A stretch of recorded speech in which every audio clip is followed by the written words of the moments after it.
Friends, आपका अपने channel study for genius में स्वागत है।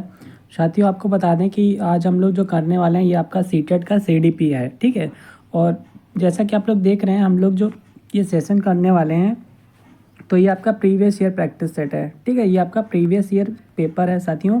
प्रीवियस ईयर में आपका आया हुआ ये पेपर है, उसको हम लोग सॉल्व करेंगे और हर एक क्वेश्चन को बखूबी समझते हुए चलेंगे। तो आइए फिर स्टार्ट करते हैं साथियों अपना फर्स्ट क्वेश्चन से सीडीपी।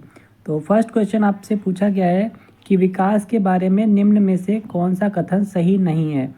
ठीक है, देखिए आपको बता दें कि कुछ पॉइंट्स होते हैं जिन्हें हम लोग पॉजिटिव कहते हैं और कुछ पॉइंट्स होते हैं जिन्हें हम लोग निगेटिव के नाम से जानते हैं। ठीक है, आपके पॉजिटिव वर्ड वो कहलाते हैं जो आपके जो है सब कुछ अच्छा अच्छा मतलब कि बताते हैं, और जो निगेटिव है वो आपका कहीं ना कहीं आपको गलत डायरेक्शन में जो है चीज़ों को रिप्रेजेंट करते हैं। ठीक है, तो इसमें आपसे क्वेश्चन जो पूछा गया है, विकास के बारे में निम्न में से कौन सा कथन सही नहीं है।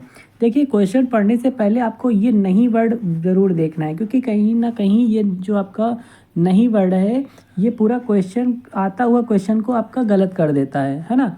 तो इस वजह से ये जो नहीं वर्ड दिया है, तो इसका मतलब आपको जो ऑप्शन चुनना है, आंसर जो चुनना है वो आपका निगेटिव ही होना चाहिए। तो फर्स्ट ऑप्शन में आपका कहा है कि बच्चे विभिन्न दरों पर विकसित होते हैं। बच्चे जो हैं विभिन्न दरों पर विकसित होते हैं। Childrens develop at different rates. तो बिल्कुल सही बात है ये तो, कि बच्चे विभिन्न दरों पर जो है विकसित होते हैं।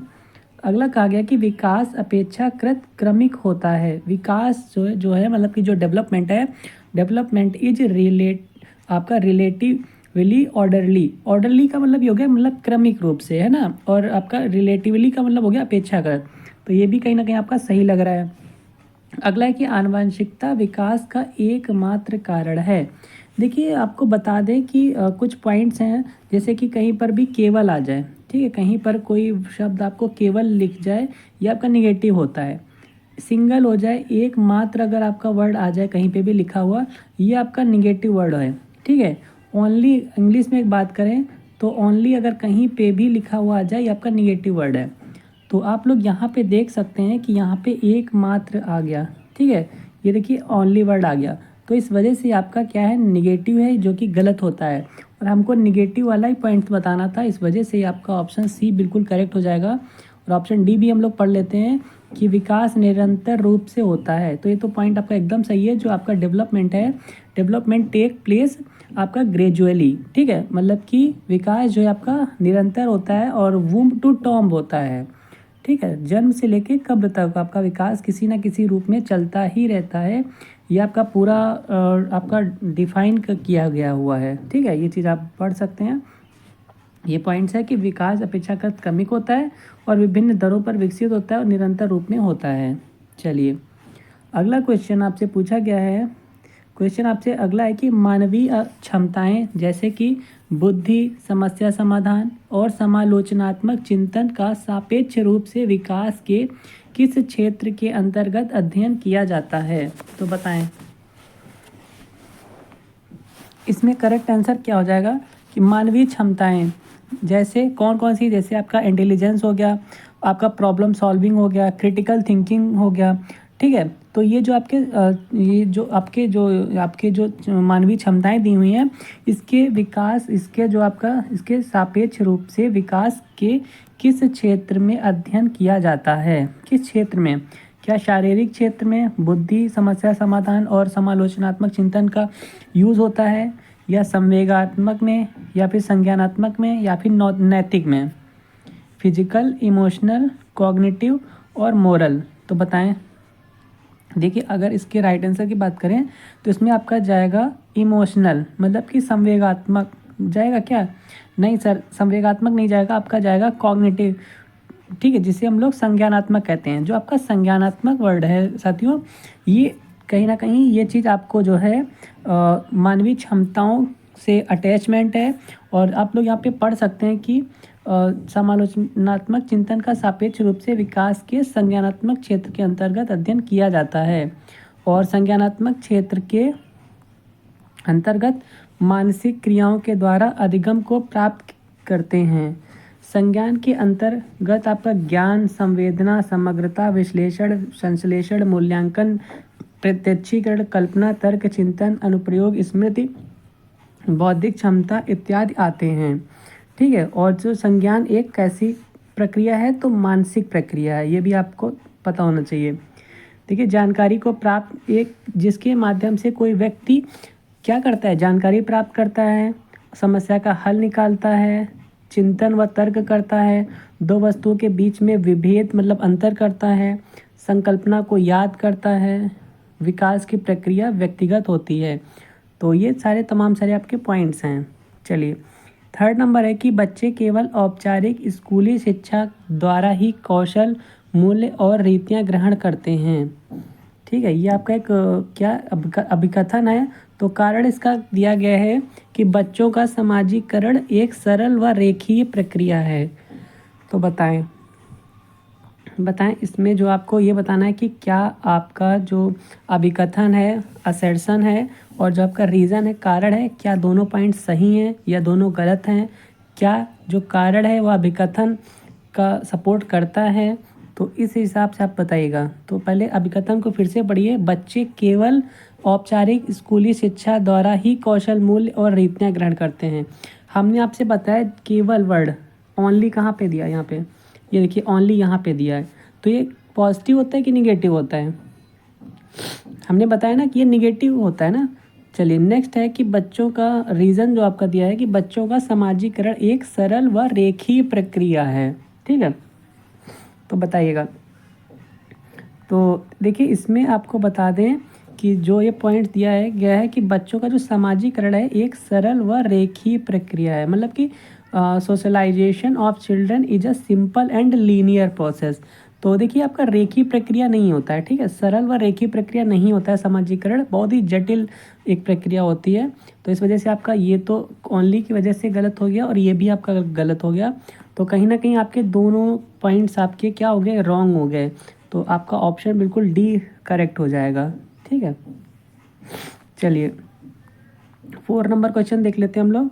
4 नंबर क्वेश्चन है कि जीन पियाजे के अनुसार व्यक्ति किस अवस्था को प्राप्त करने के लिए समाधान की निरंतर खोज करने में लगा रहता है।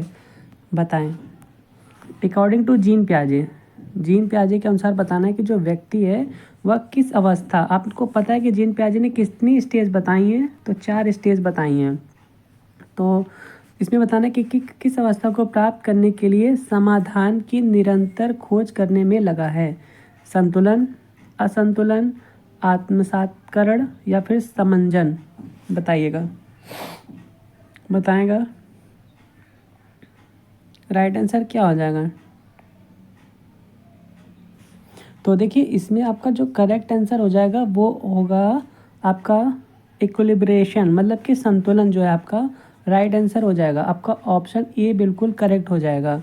ठीक है, व्यक्ति किस अवस्था को प्राप्त करने के लिए, तो संतुलन अवस्था को प्राप्त करने के लिए समाधान की निरंतर खोज करने में लगा रहता है। ये आपका पूरा डिस्क्राइब दिया है। ठीक है, चलिए, और हाँ, स्कीमा की बात किसने कही गई है, तो स्कीमा की भी बात इन्होंने ही कही गई है, जीन पियाजे ने ही इसके बारे में बात की है। ठीक है, चलिए अगला है कि परिकल्पनात्मक निगमनात्मक तर्क किस चरण की विशिष्ट विशेषता है। बताइएगा। तो इसमें आपको करेक्ट आंसर बताना है कि परिकल्पनात्मक निगमनात्मक तर्क किस चरण की विशिष्ट विशेषता है।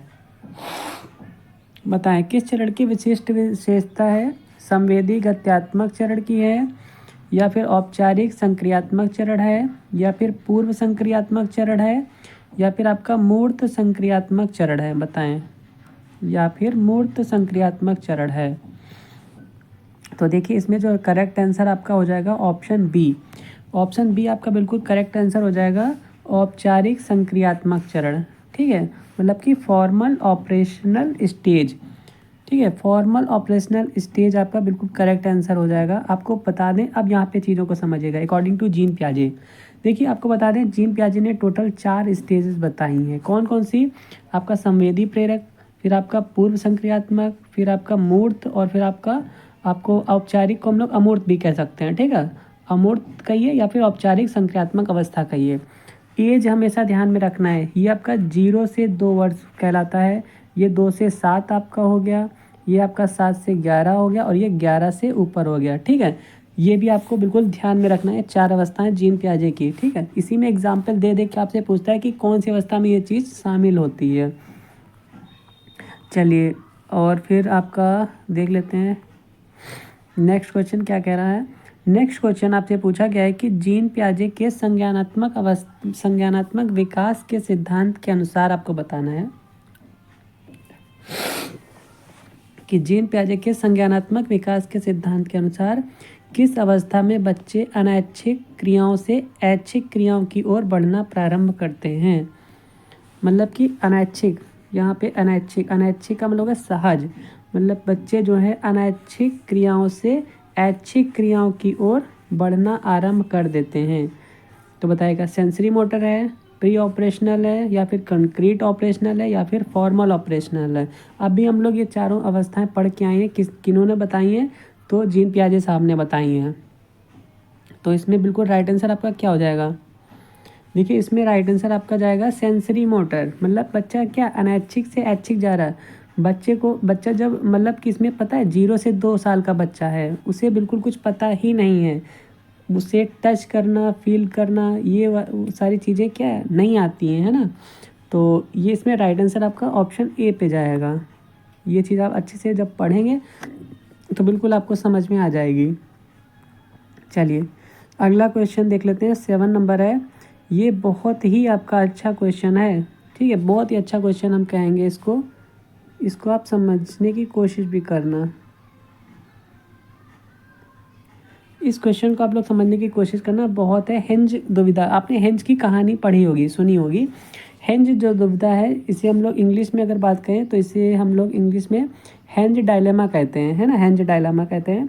हेंज दुविधा को सुनने के बाद में क्या हुआ कि 8 वर्षीय गुरप्रीत कहता है कि हेंज को पैसा चुरा लेना चाहिए। देखिए अगर आपने इस कहानी को पढ़ा होगा तो आप इस क्वेट को अच्छे से समझ लेंगे।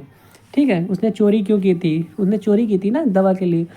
तो ये चीज़ आप लोग अगर पढ़े होंगे कहानी तो अच्छे से समझेंगे इसमें कि हेंज को, भाई गुरप्रीत 8 साल का है और गुरप्रीत कहता है कि हेंज को पैसा चुरा लेना चाहिए। क्यों चुरा लेना चाहिए, क्योंकि इसे उसकी ज़रूरत है। नैतिक तर्क के किस स्तर पर बच्चे सही और गलत का फैसला व्यक्तिगत ज़रूरतों और चाहतों के आधार पर कर सकते हैं। ठीक है, देखिए आपको एक सिचुएशन, एक 8 साल का बच्चा है, वो ये चीज़ कह रहा है कि नहीं पैसा चुरा लेना चाहिए क्योंकि उसको ज़रूरत है पैसे की। तो आपको ये बताना है कि ये सही और गलत का फैसला जो है वो व्यक्तिगत ज़रूरतों और चाहतों के आधार पर किस अवस्था में आप किस रूप में कर सकते हैं। दंड और आज्ञा पालन अभिमुखता में ये चीज़ आएगी, या फिर यांत्रिक सापेक्षिक अभिमुखता में, या फिर अच्छा लड़का और अच्छी लड़की अभिमुखता में, या फिर कानून और व्यवस्था अभिमुखता में। तो बताइएगा। देखिए अगर इसमें राइट आंसर की बात की जाए तो आपका राइट आंसर क्या होने वाला है बताएं। तो देखिए इसमें राइट आंसर आपका जाएगा यांत्रिक सापेक्ष अभिमुखता। यहाँ पे समझिएगा कि यहाँ पे अच्छे से आप लोग समझ लीजिए, ये चीज़ आपको कहा गया है कि गुरप्रीत कहता है कि चुरा लेना चाहिए पैसे क्योंकि इसे उसकी ज़रूरत है, और नैतिक तर्क की यांत्रिक सापेक्षिक अभिमुखता स्तर पर बच्चे सही और गलत का फैसला व्यक्तिगत ज़रूरतों और चाहतों के आधार पर करते हैं।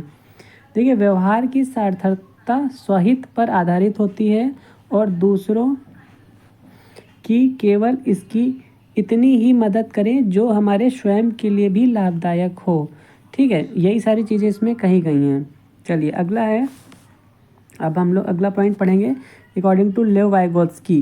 देखिए लेव वाइगोत्स्की के सिद्धांत को किस तरह का सिद्धांत माना गया है। अब बताइएगा आप लोग कि जो आपके लेव वाइगोत्स्की भाई साहब हैं, लेव वाइगोत्स्की सर हैं, इन्होंने इनके सिद्धांत को किस तरह का सिद्धांत माना गया है। क्या मनोविश्लेषणात्मक सिद्धांत माना गया है, या फिर सामाजिक सांस्कृतिक सिद्धांत माना गया है, या फिर इनको आप लोग व्यवहारवादी कहेंगे, या फिर इनको सूचना प्रसंस्करण कहेंगे कि इंफॉर्मेशनल प्रोसेसिंग है। देखिए लेव वाइगोत्स्की ने जो आपका सिद्धांत कहा गया है तो इनको जो हम लोग इन सिद्धांत को किस रूप में मानेंगे इनको हम लोग मानेंगे सामाजिक सांस्कृतिक। देखिए कहीं पे भी अगर सोशल वर्ड आ जाएगा ना, सोशल सामाजिक वर्ड आ जाएगा, तो आप लोग टिक किस पे जाएंगे, आप लोग लेव वाइगोत्स्की पे जाएंगे। ठीक, तो यहीं से ऑप्शन आपका बिल्कुल करेक्ट ऑप्शन बी हो जाएगा। चलिए, इन्होंने जो है ये भी आप बात करिए निकट विकास का क्षेत्र। ठीक है, निकट विकास का क्षेत्र कभी भी आएगा, ठीक है, तो इनका ही नाम आएगा जोन ऑफ प्रॉक्सिमल डेवलपमेंट, जिसे हम लोग शॉर्ट में जेडपीडी के नाम से जानते हैं।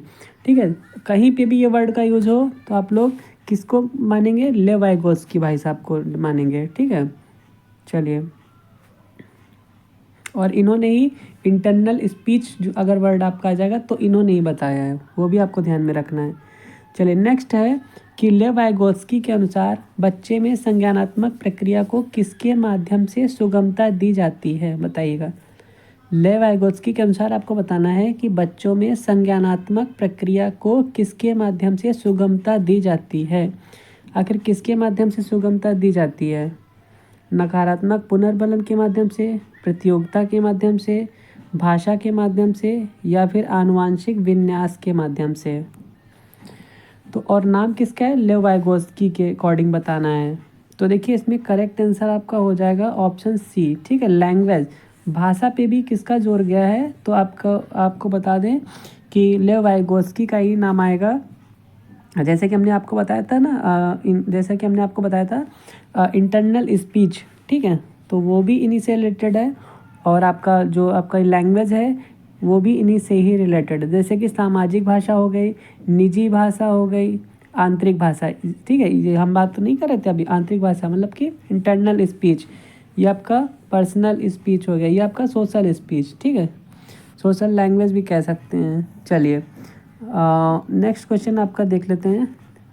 नेक्स्ट क्वेश्चन आपका 10 नंबर है, और ये कहा गया है कि शिक्षा को बाल केंद्रित बनाने के लिए निम्न में से क्या बदलाव जरूरी है, बताइएगा। शिक्षा को बाल केंद्रित मतलब कि देखिए अभी तक क्या थी, शिक्षा आपके शिक्षक केंद्रित थी, ठीक है, टीचर सेंटर्ड थी, बट अब क्या हो गया, चाइल्ड सेंटर्ड हो गया है ना, बाल केंद्रित शिक्षा बनाने के लिए निम्न में से क्या बदलाव जरूरी है, तो बताएगा क्या चीज़, क्या पॉइंट्स जरूरी है।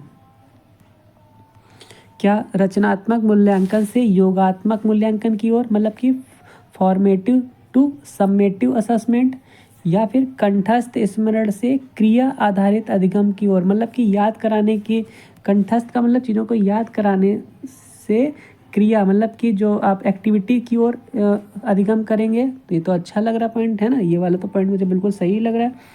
और अगला है, कहा गया है कि खोजी अधिगम से व्याख्यान वेद की ओर, मतलब कि चीज़ों को खोज करने के, मतलब कि चीज़ों को खुद छात्र डिस्कवर करने से अच्छा है कि वो व्याख्यान मतलब लेक्चरबाजी वो उसके सुनाया जाए, तो ये तो निगेटिव है। अगला है लचीले पाठ्यक्रम से मानकीकृत पाठ्यक्रम की ओर। तो आपको बता दें, कहीं अगर आपने मेरा पुराना लेक्चर अटेंड किया होगा तो हमने बताया था कहीं पर भी आपको ये मानकीकृत आज वर्ड का यूज हो जाए, इसे हम लोग स्टैंडर्ड, ये आपका स्टैंडर्डाइज लिखा है ना, स्टैंडर्ड वर्ड का कहीं पे भी यूज हो जाए ये आपका निगेटिविटी शो करता है। और ये चीज़ देखिए यहीं पे ही ले जा रही है, तो ये भी गलत है, व्याख्या भी नहीं करेंगे। और रचनात्मक मूल्यांकन से योगात्मक मूल्यांकन नहीं यहाँ पे आएगा, ठीक है, उल्टा हो जाएगा, मतलब योगात्मक मूल्यांकन से हम लोग रचनात्मक मूल्यांकन की ओर जाएंगे। ठीक है, मतलब फॉर्मेटिव असेसमेंट की ओर हम लोग ज़्यादा फोकस करते हैं अकॉर्डिंग टू समेटिव असेसमेंट की तरफ से। तो इसमें जो बेस्ट ऑप्शन आपका होगा कंठस्थ स्मरण से क्रिया आधारित अधिगम की ओर। ठीक है, मतलब कि कंठस्थ बच्चे को रटा के नहीं, चीज़ों को एक्टिविटी के साथ, एक्टिविटी बेस्ड में जो लर्निंग हो रही है उसके अकॉर्डिंग बच्चे को हम लोग पढ़ाएंगे, तो बेस्ट ऑप्शन आपका बी हो जाएगा।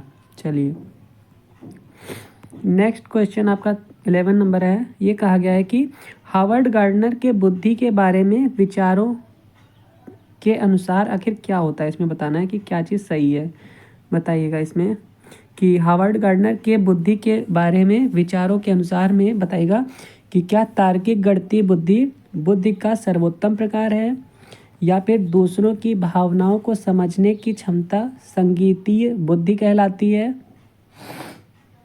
या फिर बुद्धि के 3 प्रकार हैं, विश्लेषणात्मक, सृजनात्मक और व्यवहारिक, या फिर हर व्यक्ति अपने आप में विभिन्न प्रकार की बुद्धियों के विविध स्तर निहित करता है? बताइए। तो देखिए, अगर आपने मेरा पुराना वीडियोस देखा होगा तो हमने आपको एक पॉइंट्स बताया था, ठीक है। हमने देखिए, हम आपको जो भी क्वेश्चंस कराते हैं, कुछ क्वेश्चन पे हम ज़रूर कुछ ना कुछ पॉइंट्स बताते हैं, ठीक है। वो पॉइंट्स ही अगर आप लोग ध्यान कर लेंगे ना, तो आपको पूरा क्वेश्चन के ऑप्शंस भी पढ़ने की शायद ज़रूरत ना पड़े और आप लोग टिक कर ले जाएँ। क्योंकि सीडीपी में ये होता है कि हमको लगता है कि 4 के 4 ऑप्शन एकदम सही हैं, बट उन चारों में जो सबसे बेस्ट होता है ना, सबसे बेस्ट, वो आपका राइट आंसर होता है। दो ऑप्शन तो आप लोग ऐसे ही एलिमिनेट कर सकते हैं, बट जो 2 ऑप्शन बचे ना, उसमें थोड़ा सा दिमाग का यूज़ होता है, पॉइंट्स का यूज़ होता है, ठीक है। अगर आपने मेरा पुराना लेक्चर देखा होगा तो आप लोग इसको बहुत ही आराम से कर सकते हैं। देखिए, हम बता रहे कैसे।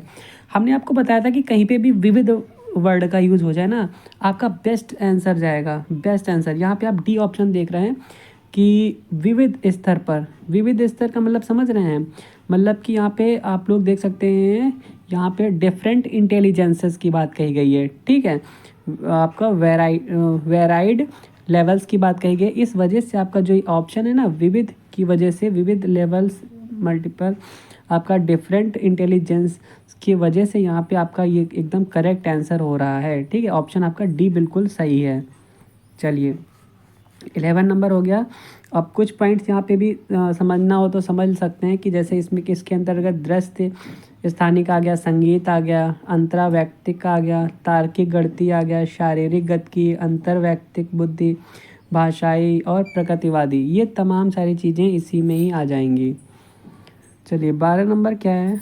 तो 12 नंबर के अगर पॉइंट्स की बात कर लेंगे तो एक अध्यापिका को विद्यार्थियों को किसी समस्या पर कार्य करते समय अपने विचारों के मौखिकीकरण के लिए प्रोत्साहित करना चाहिए, ठीक है। ये पॉइंट्स इसमें कहा गया। ये आपका क्या है? ये आपका असर्शन है, मतलब कि अभिकथन है। तो बताएं। एक अध्यापिका को विद्यार्थियों को किसी समस्या पर कार्य करते समय अपने विचारों के मौखिकीकरण के लिए प्रोत्साहित करना चाहिए। तो क्या ये पॉइंट सही है? ये तो पॉइंट्स क्या सही है? तो मुझे तो सही लग रहे हैं ना, ये तो बात सही लग रही है। कारण कहा गया है कि निजी वाक्य को हम लोग प्राइवेट स्पीच कहते हैं। निजी वाक्य बच्चों के संज्ञानात्मक विकास को सुसाधित करता है। मतलब निजी वाक्य बच्चों के संज्ञानात्मक विकास को सुसाधित करता है। तो देखिए, इसमें ऑप्शन आपका क्या सही हो जाएगा?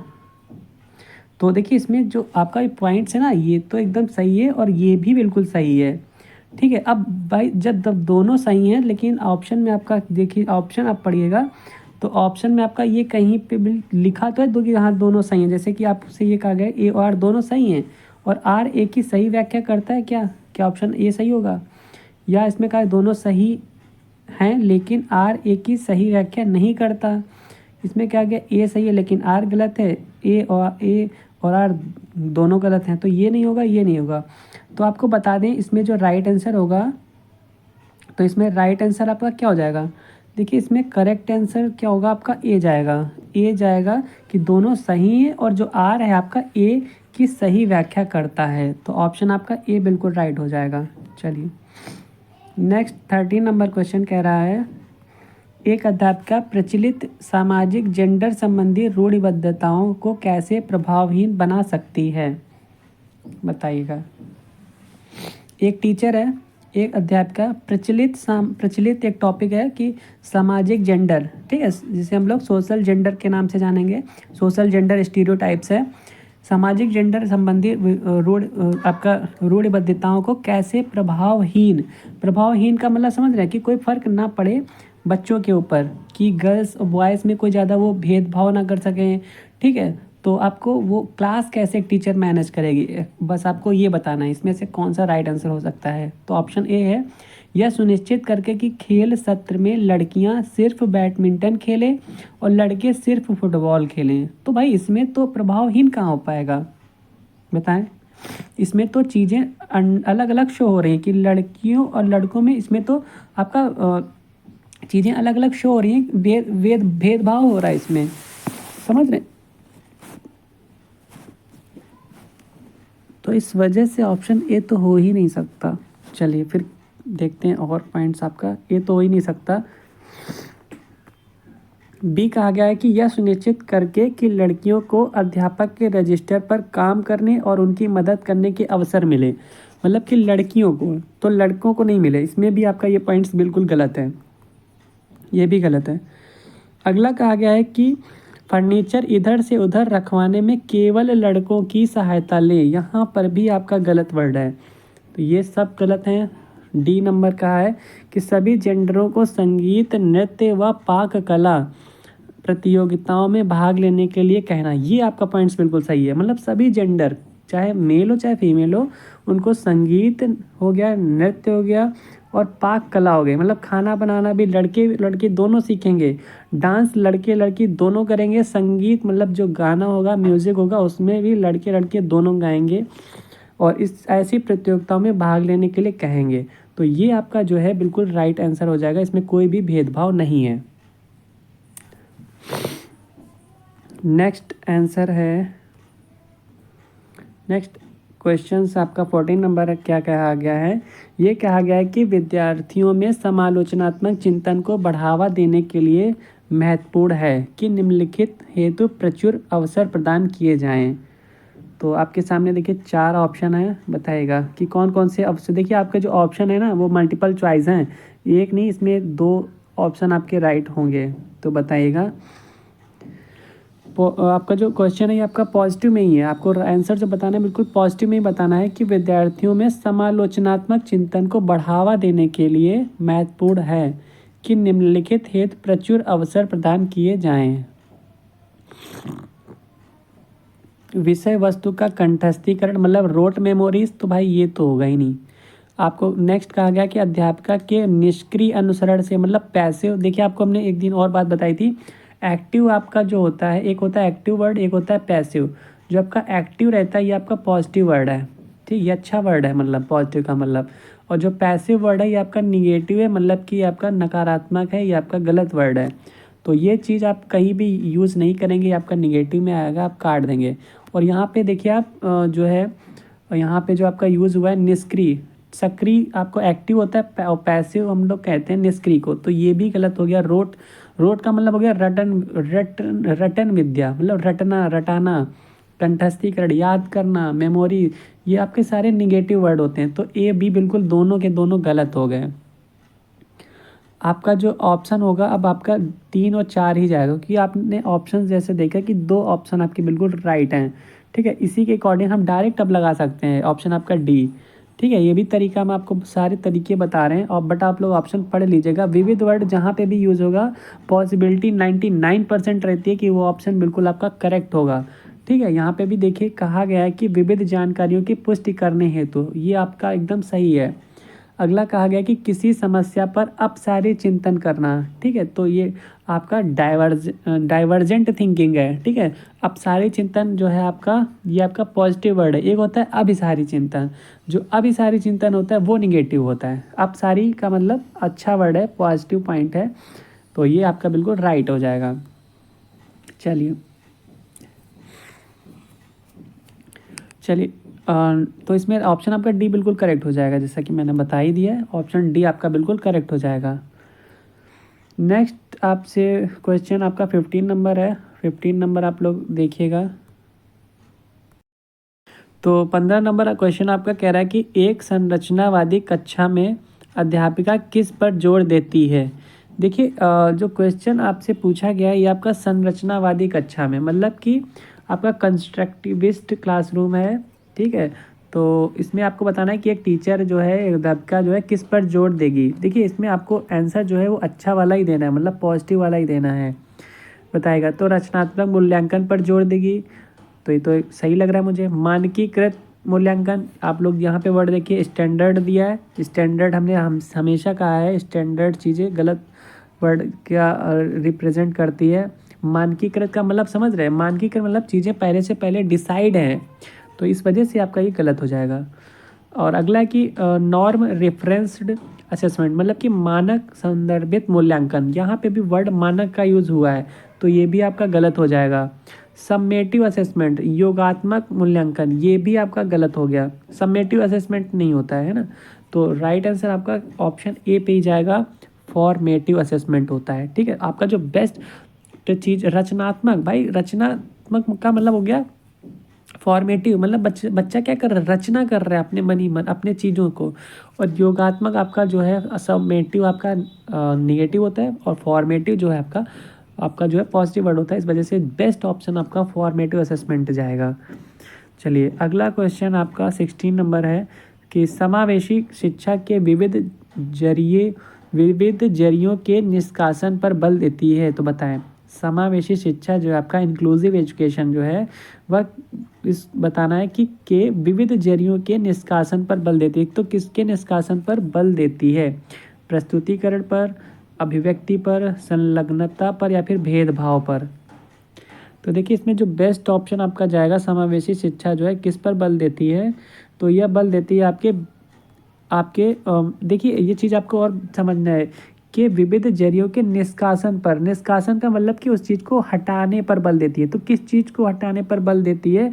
तो यहाँ पे जो भी वर्ड आपका आएगा ना, निगेटिव वर्ड आएगा, समझिएगा, मतलब हटा रहा है। निष्कासन का मतलब समझ रहे हैं, उस चीज़ को हटा रहा है भाई, एलिमिनेट कर रहा है, ठीक, एलिमिनेशन यहाँ पे देख सकते हैं। तो क्या प्रस्तुतिकरण को हटा सकता है, अभिव्यक्ति को, संलग्नता को, कि भेदभाव को? और यहाँ पे आपका समावेशन आपका पॉजिटिव वर्ड है, तो किसको हटाएगा? तो भेदभाव को हटाएगा, ठीक है। ऑप्शन आपका जो डी जाएगा ना, वो आपका बिल्कुल करेक्ट आंसर हो जाएगा। चलिए नेक्स्ट देख लेते हैं। नेक्स्ट क्वेश्चन आपका 17 नंबर है, और ये कहा है कि एक ऐसी कक्षा में जिसमें विविध सामाजिक आर्थिक परिवेशों से विद्यार्थी आते हैं और एक अध्यापिका को क्या करना चाहिए? देखिए आपको बता दें कि कई परिवेश से एक क्लास में जो है कई परिवेश के बालक बालिकाएं शिक्षार्थी जो है विद्या ग्रहण करते हैं, ठीक है। कोई बहुत ही अच्छी फैमिली से होगा, कोई बहुत अच्छी फैमिली से नहीं होगा, बट वो लोग एक ही क्लास में बैठते हैं, एक साथ बैठते हैं और एक साथ पढ़ाई करते हैं। तो एक टीचर के लिए कहीं ना कहीं चीज़ें चैलेंजिंग हो जाती हैं, ठीक है, सबको एक साथ में लेके पढ़ाई करवाना। क्योंकि कुछ बच्चे ज़्यादा अच्छे होते हैं, मतलब कि अच्छे का मतलब ज़्यादा वो लोग अच्छे पढ़ने में होते हैं, उनको चीज़ें याद होती है, पता होती हैं, और कुछ बच्चे को नहीं पता होती है। तो भाई एक क्लास में टीचर का क्या रोल है? एक जो बच्चा वीक है उसको भी टॉपर बनाना। तो कैसे चीज़ों को मेंटेन करके एक टीचर चलेगा, वो बेस्ट ऑप्शन आपको बताना है। बताइएगा, आपके सामने ये 4 ऑप्शन दिए हुए हैं। तो देखिए इसमें से आपको बता दें कि ए ऑप्शन है कि अधीनस्थ समूहों से संबंधित विद्यार्थियों के लिए कमतर अपेक्षाएं बनाना और कायम रखना। क्या ये पॉइंट सही है? या फिर समावेशी भाषा जैसे कि हमारा विद्यालय, हमारी कक्षा का इस्तेमाल करना। तो ये तो आपका निगेटिव हो जाएगा, हमारा, हमारी। और फिर अगला, क्या ये चीज़ आपके निगेटिव हो जाएगा? अगर आपको क्या करना चाहिए, जिसमें विविध सामाजिक आर्थिक परिवेशों में विद्यार्थी आते हैं, तो टीचर को क्या करना चाहिए बताइएगा? टीचर का क्या रोल है? कि समावेशी भाषा जैसे कि हमारा विद्यालय, हमारी कक्षा का इस्तेमाल करना चाहिए, ठीक है। प्रबल समूहों से संबंधित विद्यार्थियों में अलगाव की भावना को बढ़ावा देना चाहिए। अलगाव क्यों करेंगे भाई? निगेटिव वर्ड है, तुरंत काट देंगे। और डी ऑप्शन कहा गया है कि अधीनस्थ समूहों से संबंधित विद्यार्थियों के बारे में रूढ़िवादों को बढ़ावा देना और रूढ़िवाद भय पैदा करने। बच्चे के अंदर हम भय पैदा ही नहीं करेंगे, ये भी गलत हो गया, ये भी गलत हो गया। ए और बी में से कौन सा सही रहेगा? तो हम एक बार फिर से पढ़ेंगे ए को, कि अधीनस्थ समूहों से संबंधित विद्यार्थियों के लिए कमतर अपेक्षाएं बनाना और कायम रखना। भाई कमतर अपेक्षाएं क्यों बनाएंगे? यही आपका निगेटिव पॉइंट हो गया ना, तो ये भी आपका काट देंगे। तो बेस्ट ऑप्शन आपका बी पे ही जाएगा। देखिए अगर आपको सही ऑप्शन तक जाना है ना, तो आप चीज़ों को पहले तो हटाना छोड़िए, मतलब कि निगेटिव पॉइंट ढूंढिए। अगर आपको पॉजिटिव पॉइंट चाहिए तो निगेटिव को ढूंढिए। निगेटिव जैसे जैसे आप हटाते जाएंगे, आप खुद ब खुद राइट आंसर तक पहुंच जाएंगे। और यही CDP में क्वेश्चन करने का बेस्ट तरीका होता है, समझ लीजिएगा। अगला कि दृष्टिबाधित विद्यार्थियों के सफल समावेशन के लिए अध्यापक को क्या करना चाहिए? बताएं। मतलब कि बच्चा दृष्टिबाधित है, उसको दिखाई नहीं पड़ रहा है, तो विद्यार्थियों के सफल समावेशन के लिए अध्यापक को क्या करना चाहिए कि वो बच्चा भी सफल हो जाए? तो टीचर को क्या करना चाहिए? ये ऑप्शन है कि अवधारणा की व्याख्या के लिए चित्रों का प्रयोग करना चाहिए। बच्चा मतलब देख नहीं पा रहा है और आप उसको चित्र दिखाएंगे, तो ये कहाँ की बात हुई? ये तो गलत हो गया, ये पॉइंट तुरंत गलत हो गया। बी नंबर कह रहा है कि सभी प्रकार की लिखित सामग्रियों को मौखिक रूप से प्रस्तुत करना चाहिए। तो ये तो बात सही लग रहा है भाई, क्योंकि बच्चा भाई देख नहीं पा रहा है तो लिखित चीज़ों को हम लोग मौखिक रूप से प्रस्तुत करेंगे, सुन तो सब पा ही रहा है ना, तो सुन लेगा। तो ये पॉइंट तो मुझे सही लग रहा है। चलिए फिर भी हम लोग सी देखेंगे कि हो सकता है इससे भी बेस्ट आंसर मिल जाए। सी ऑप्शन है कि विद्यार्थियों से बात करते समय हाथों का खूब इस्तेमाल करना चाहिए। बच्चा देख नहीं पा रहा है तो हाथों का आप चाहे जितना यूज कर लो, क्या मतलब है, कोई मतलब नहीं है, गलत है।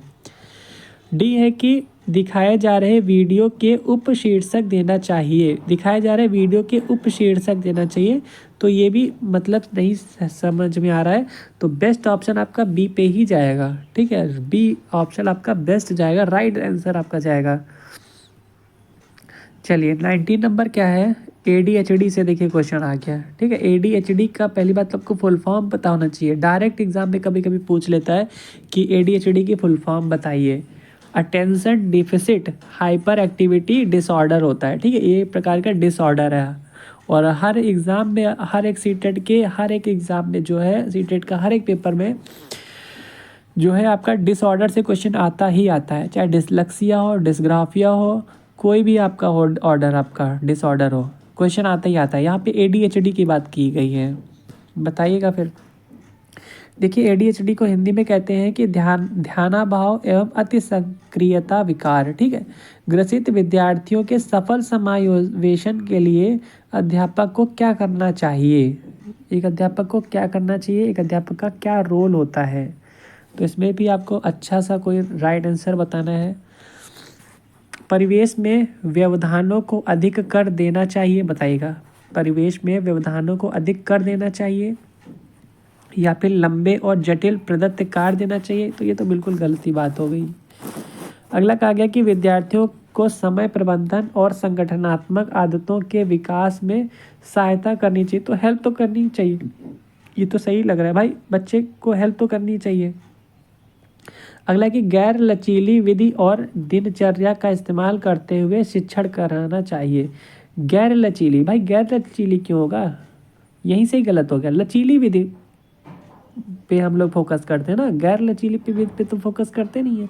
तो ऑप्शन आपका जो जाएगा वो ऑप्शन आपका सी, बिल्कुल ऑप्शन बिल्कुल राइट हो जाएगा, ठीक है। ऑप्शन आपका बी जो सी है वो बिल्कुल सही ऑप्शन है, बिल्कुल करेक्ट है। चलिए एक और क्वेश्चन देखिए, डिसलेक्सिया से आ ही गया। डिसलेक्सिया को हिंदी में भी समझिएगा कि क्या कहते हैं, पठन वैकल्प कहते हैं, ठीक है। तो डिसलेक्सिया के सापेक्ष रूप से किस क्षेत्र में चुनौती पैदा करता है, ठीक है, मतलब चैलेंजिंग है आपका। तो क्या लिखित विषय सामग्री के रूप में, के बोध में मतलब, या फिर शारीरिक गतिविधि के समन्वयन में, या फिर दूसरों की भावनाओं को समझने में, या फिर चित्र बनाने में, मतलब कि ड्राइंग पिक्चर्स। तो देखिए इसमें राइट आंसर आपका ऑप्शन जाएगा कि लिखित विषय सामग्री के बोध में, ठीक है। क्योंकि बच्चा जो है पठन वैकल्प, मतलब बच्चा जो है डिसलेक्सिया, मतलब कि पढ़ नहीं पा रहा है बच्चा, ठीक है, बच्चा जो है लिख पढ़ नहीं पा रहा है। तो ऑप्शन आपका इस ए पे ही जाएगा। चलिए अगला है कि 21 नंबर, प्रभावशाली और अर्थपूर्ण अधिगम के लिए अध्यापक को किस प्रकार की शिक्षण शास्त्रीय प्रविधियों का इस्तेमाल करना चाहिए, बताएं। मतलब कि प्रभावशाली और अर्थपूर्ण अधिगम के लिए, मतलब कि पॉजिटिव आपका पॉइंट जाएगा।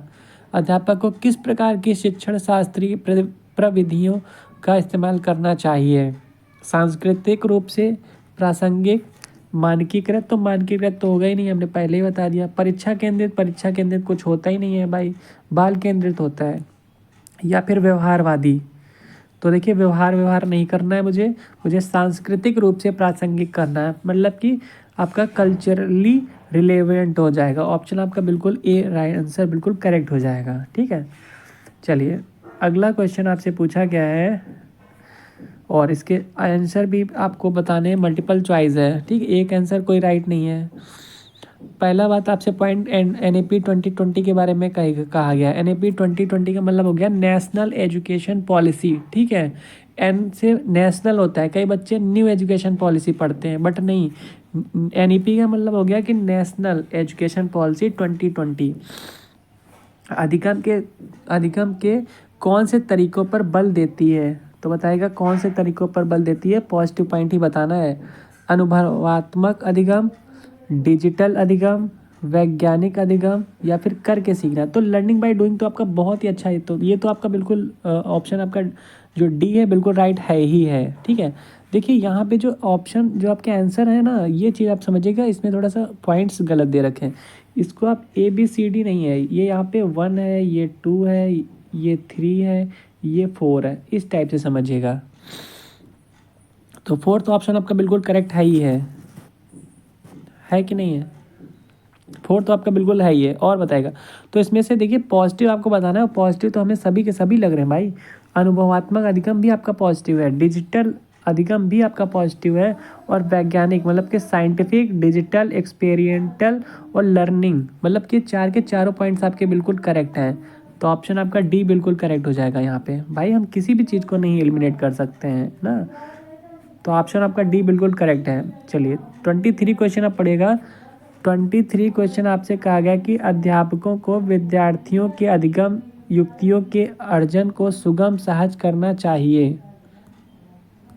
तो इसमें राइट आंसर आपका क्या हो जाएगा कि निम्नलिखित में से कौन से तरीके का इस्तेमाल विद्यार्थियों को अधिक कौशलीभूत बनाने के लिए किया जाता है। मतलब कि आपको पॉजिटिव ही बताना है, ठीक है, जो आपका बेस्ट ऑप्शन हो तो बताइएगा। मतलब कि अर्जन को सुगम सहज करना चाहिए। तो 4 ऑप्शन है। पहला ऑप्शन कहा गया है कि विद्यार्थियों को चिंतन के अभिसारी तरीकों के अवसर देकर, या फिर विद्यार्थियों को अवास्तविक उद्देश्य और समय तालिका बनाने में मदद करके, या फिर विद्यार्थियों में स्वयं से प्रश्न करना और स्व आकलन समन्वित करना। विद्यार्थियों में स्वयं से प्रश्न करना मतलब विद्यार्थी में स्वयं से प्रश्न करने का मतलब समझ रहे हैं, विद्यार्थी खुद से प्रश्न कर रहा है। और अगला है कि जो प्रासंगिक नहीं है उस पर ध्यान केंद्रित करने के लिए प्रोत्साहित करना। ये तो एकदम बिल्कुल गलत ही हो गया है ना। तो बताइएगा, देखो हमने कहा था अभिसारी तरीकों के अवसर देना, तो अभिसारी आपका निगेटिव वर्ड होता है। ठीक है, अब बताइएगा बी होगा या सी होगा, बताएं बी होगा कि सी होगा। तो इसमें राइट आंसर आपका सी हो जाएगा। ठीक है, विद्यार्थियों में स्वयं से प्रश्न करना। भाई अगर बच्चा जो है स्वयं से प्रश्न करना सीख जाएगा और स्व आकलन समन्वित करना सीख जाएगा तो भाई उससे बेस्ट कुछ हो ही नहीं सकता, समझ रहे हैं। तो बेस्ट ऑप्शन आपका सी पे ही जाएगा। चलिए 24 नंबर है क्वेश्चन आपका। इसमें कहा गया कि प्रभावशाली समस्या समाधान कारक होने के लिए अध्यापक को शिक्षार्थियों में किसके इस्तेमाल को हतोत्साहित करना चाहिए। तो बताएं, मतलब प्रभावशाली समस्या समाधान कारक होने के लिए अध्यापक को शिक्षार्थियों में किसके इस्तेमाल को इस हतोत्साहित करना चाहिए। हतोत्साहित करना चाहिए तो निगेटिव वर्ड को ही तो हम लोग हतोत्साहित करेंगे, है ना, उसको ही तो हम लोग डिस्करेज करेंगे। तो निगेटिव वर्ड कौन सा है? अनुक्रिया समुच्चय है, कलन विधि है, खोजबीन है या फिर सामान्यानुमान है। तो देखिए ये कलन विधि आपका जो है पॉजिटिव है, खोजबीन अन्वेषण भी पॉजिटिव है, साम्यानुमान भी पॉजिटिव है। जो आपका अनुक्रिया समुच्चय है ना, रिस्पॉन्स सेट्स, ये आपका एक निगेटिव वर्ड है और इसी को हम लोग क्या करेंगे हतोत्साहित करना चाहिए। तो ऑप्शन आपका ए राइट हो जाएगा। चलिए नेक्स्ट 25 नंबर क्या कहा गया है कि नल के स्रोतों के बारे में चर्चा करते हुए रानी उत्तर देती है कि नल और फव्वारा पानी के मुख्य स्रोत हैं। ठीक है, इसमें कहा गया है कि उसका उत्तर किसका प्रतिनिधित्व करता है। जो उसने उत्तर दिया है कि नल और फव्वारा पानी के मुख्य स्रोत हैं, तो इसमें जो है यह उत्तर किसका प्रतिनिधित्व करता है। अब ये तो 4 ऑप्शन पे डिपेंड करता है ना। तो ए ऑप्शन कहा गया है कि उसकी समझ जो उसके अनुभवों के आधार पर बनी है, इस पे डिपेंड करता है, या फिर उसकी निम्न अंतःवैयक्तिक और अंतर्वैयक्तिक बुद्धि के ऊपर डिपेंड करता है ना, या फिर नई अवधारणाएं सीखने के लिए अभिप्रेरणा की कमी है। तो ये तो होगा ही नहीं भाई, बच्चे को निगेटिव कमेंट कर रहे हैं तो गलत ही हो गया। या फिर उच्च स्तरीय समस्या समाधान कौशल। तो बताएगा तो उधर देखिए इसमें डी भी नहीं होगा, इसमें राइट आंसर आपका ए पे जाएगा। उसकी समझ जो उसके अनुभवों के आधार पर बनी है, उसी के अकॉर्डिंग बच्चे ने उत्तर दिया कि नल और फव्वारा पानी के मुख्य स्रोत हैं। तो ऑप्शन आपका जो ए है इसी के अकॉर्डिंग बिल्कुल सही हो जाएगा। 26 कहा गया है कि निम्नलिखित में से कौन सा अधिसंज्ञानात्मक कौशलों का भाग नहीं है। तो बताइएगा, मतलब कि अधिसंज्ञानात्मक कौशलों का भाग नहीं है, योजना क्या भाग नहीं है, या फिर आपका मॉनिटरिंग भाग नहीं है, ये तो है भाई। प्लानिंग भी है, लेसन प्लान नहीं बनाते हो। मूल्यांकन नहीं होगा तो चीज़ें फिर कैसे समझ में आएंगी कि, तो मूल्यांकन भी है। निष्क्रिय अनुसरण, देखिए वर्ड ही का यूज हो गया निष्क्रिय, और जैसा कि हमने बताया था पैसिव वर्ड, पैसिव समझ रहे हो ना, निष्क्रिय ये आपका निगेटिव है। तो कौन सा भाग नहीं है, तो निगेटिव वर्ड ही आपको ढूंढना है। तो बस राइट आंसर आपका डी हो गया, समझ रहे हैं ना। चलिए अगला है, अगला क्वेश्चन आपसे पूछा गया है कि भावनाओं और संज्ञान के बारे में निम्न में से कौन सा कथन सही है। मतलब कि भावनाओं और संज्ञान के बारे में कौन सा कथन सही है, कौन सा कथन सही है। 4 ऑप्शन आपको दे रखे हैं, ये लीजिए 4 ऑप्शन दे रखे हैं, कौन सा सही है बताना है। अधिगम के लिए रुचि और जिज्ञासा परस्पर संबंधित नहीं है, या फिर अधिगम तार्किकता के अमूर्त संज्ञान के बारे में है, या फिर जानकारी ग्रहण करने के कौशल मनोदशा द्वारा प्रभावित होते हैं, या फिर निराशा का उच्च स्तर संज्ञानात्मक दक्षता को समुन्नत करता है। तो इसमें राइट आंसर आपका सी ऑप्शन हो जाएगा। ठीक है, जो सी ऑप्शन है, जानकारी ग्रहण करने के कौशल मनोदशा के द्वारा प्रभावित होते हैं। तो ऑप्शन आपका सी करेक्ट हो जाएगा। चलिए 28 नंबर क्या कहा गया है। 28 नंबर क्वेश्चन आपका है कि विद्यार्थियों को अधिगम के प्रति अभिप्रेरित करते रहने के लिए अध्यापक को क्या समुन्नत करना चाहिए, बताएं। विद्यार्थियों को अधिगम के प्रति अभिप्रेरित करने के लिए, विद्यार्थी को अधिगम के प्रति अभिप्रेरित करते रहने के लिए अध्यापक को क्या समुन्नत करना चाहिए, बताएं। तो क्या निपुणता उन्मुखी उद्देश्य, या फिर योग्यता का सत्व, या फिर अस्तित्वात्मक परिप्रेक्ष्य, या फिर असहायता का सीखा हुआ भाव, या फिर प्रतियोगिता दृष्टिकोण। तो देखिए इसमें राइट आंसर आपका जाएगा ए, मतलब कि निपुणता उन्मुखी उद्देश्य जो है ये आपका बिल्कुल करेक्ट आंसर आपका ए हो जाएगा। ठीक है, 29 नंबर क्वेश्चन, 29 नंबर है कि विद्यालय में बच्चों की सफलता में निम्न में से कौन सा कारक बाधा उत्पन्न करता है। मतलब कि विद्यालय में बच्चों की सफलता में निम्न में से कौन सा कारक है जो बाधा उत्पन्न करता है, सफल ही होने नहीं देता बच्चों को। तो देखिए वो आपका निगेटिव पॉइंट तो होगा। कौन सा निगेटिव है, लचीला समय सारणी, तो ये तो नहीं हो सकता ना भाई। लचीलेपन पे ही तो हम लोग, फ्लेक्सिबल पे ही तो हम लोग फोकस करते हैं। संरचनात्मक शिक्षा शास्त्र होगा क्या, तो ये भी आपका नहीं, ये भी आपका क्योंकि पॉजिटिव है। कठोर पाठचर्या, भाई ये कठोर पाठचर्या आपका निगेटिव है, यही गलत है। अधिगम हेतु मूल्यांकन, तो मूल्यांकन तो होता ही है। असेसमेंट फॉर लर्निंग तो सही है, तो राइट आंसर आपका सी हो जाएगा। ठीक है, समझ ही रहे हैं। और आज के सेशन का लास्ट क्वेश्चन क्या है, 13 क्वेश्चन है। ये आपका अभिकथन और कारण पे डिपेंड कर रहा है ना, अभिकथन और कारण पे है। तो बताइएगा, अभिकथन कहा गया है कि किसी अवधारणा को समझाते समय यह महत्वपूर्ण है कि विषय वस्तु का विद्यार्थियों के दिन प्रतिदिन के जीवन से संबंध बनाया जाए। तो बिल्कुल सही बात है ये तो भाई, उनके दिन प्रतिदिन से तो संबंध बनाया ही जाए, ये तो पॉइंट आपका बिल्कुल सही है। और नेक्स्ट आपका जो कारण कहा गया कि क्यों बनाया जाए, क्योंकि अधिगम आपका कंठस्थनीकरण के माध्यम से बहुत प्रभावशाली होता है। तो ये तो कहीं ना कहीं बिल्कुल गलत है ना। ये तो भाई कंठस्थ है, मतलब का समझ रहे हैं, कंठस्थ का मतलब मेमोराइजेशन, याद करना। तो चीज़ों को हम लोग ना याद करते हैं ना रटते हैं, ठीक है, सिर्फ समझते हैं। तो ये आपका गलत है, मतलब कि आपका ए सही है, अभिकथन सही है और कारण गलत है। तो इसी वजह से आपका ए सही है, आर गलत है, तो ऑप्शन आपका सी हो जाएगा। ठीक है, ए सही है लेकिन आर गलत है। तो इसी के अकॉर्डिंग आपका ये पूरा सेशन कंप्लीट हो गया। आपको ये सेशन कैसा लगा आप लोग कमेंट बॉक्स में कमेंट करके बता सकते हैं, और भी आपको कैसे किस टाइप की वीडियो चाहिए वो भी बता दीजिएगा। मिलते हैं फिर नेक्स्ट वीडियो में, तब तक आप अपना ख्याल रखिएगा and thank you for watching this video. भगवान करे आपका दिन शुभ हो।